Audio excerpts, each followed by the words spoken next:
pada hari ini hari apa nih?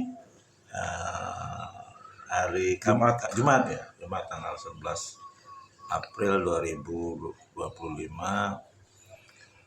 Bapak saya diberikan umur yang ke-70 tahun.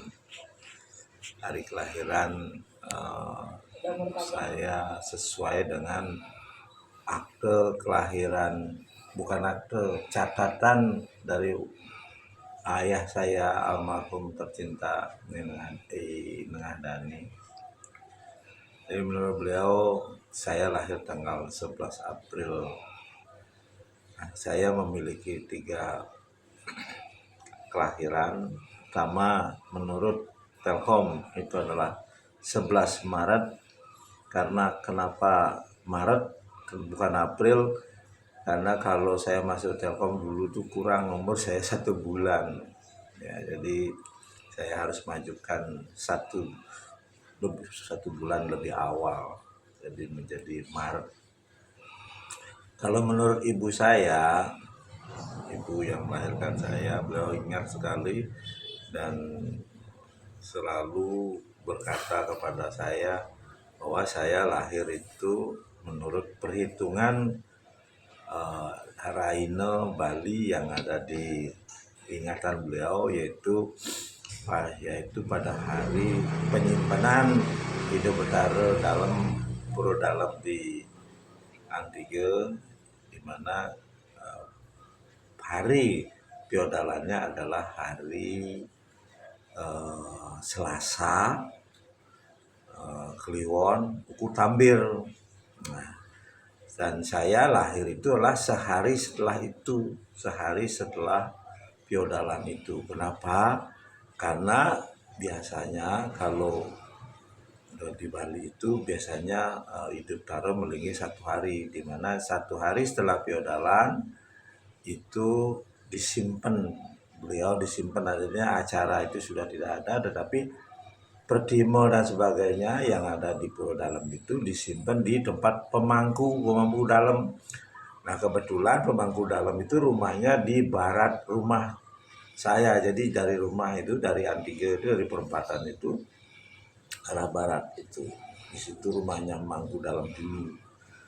Nah, beliau ingatnya itu pada saat saya mau lahir, nyakit gitu kan ya, dimana di perempatan di depan rumah itu tuh sedang katuran Ido Betara Banten atau orang-orang yang melakukan sembah bakti kepada Puro Dalam, Betara Puro Dalam, di mana pada hari mungkin hari Selasanya tidak dapat, jadi tanggal 23-nya dia dapat. Dan juga kebiasaan daripada umat di Karangasem itu biasanya beliau juga katuran di Perempatan Agung ya.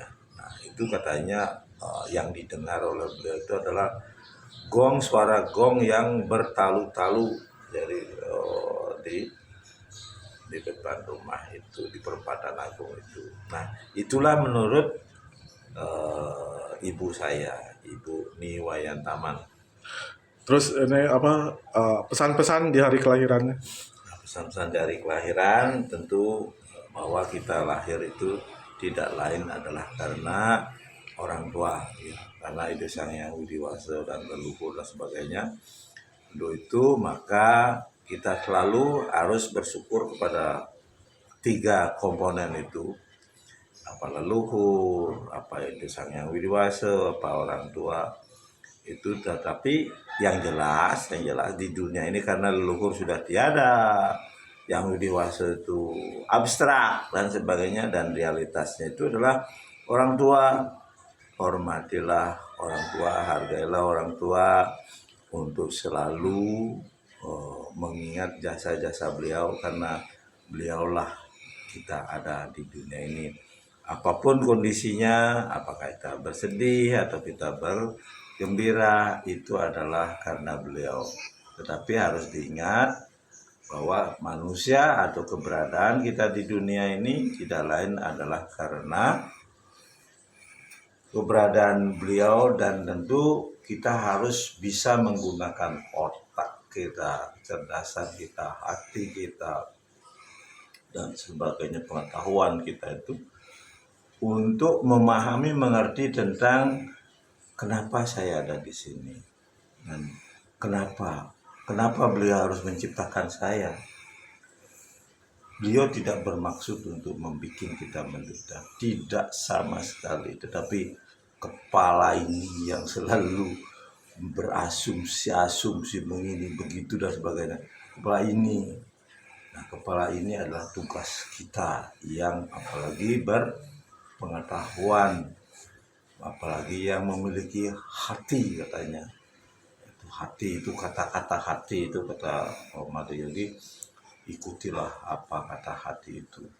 Jadi kalau kita bepergian rasanya tidak nyaman, lebih baik berhenti dulu. Jadi ikuti kata hati, berdoa kepada Ibu Sang Yang Widasa, semoga selalu diberikan keselamatan. Yang penting pengalaman itu adalah sebagai sebuah keharusan, dan itu akibat daripada hidup ini. Pengalaman pahit pertama adalah dia menyertai hidup ini. Bukan tidak ada, kalau tidak memiliki pengalaman itu sama dengan tidur panjang sebenarnya. Jadi pengalaman itu adalah karena kita hidup. Jadi jangan takut oleh pengalaman pahit itu, karena pengalaman itu akan memberi sesuatu seperti harta gitu. Harta buat kita yang kita akan bawa selama-lamanya kalau pengalaman, ya.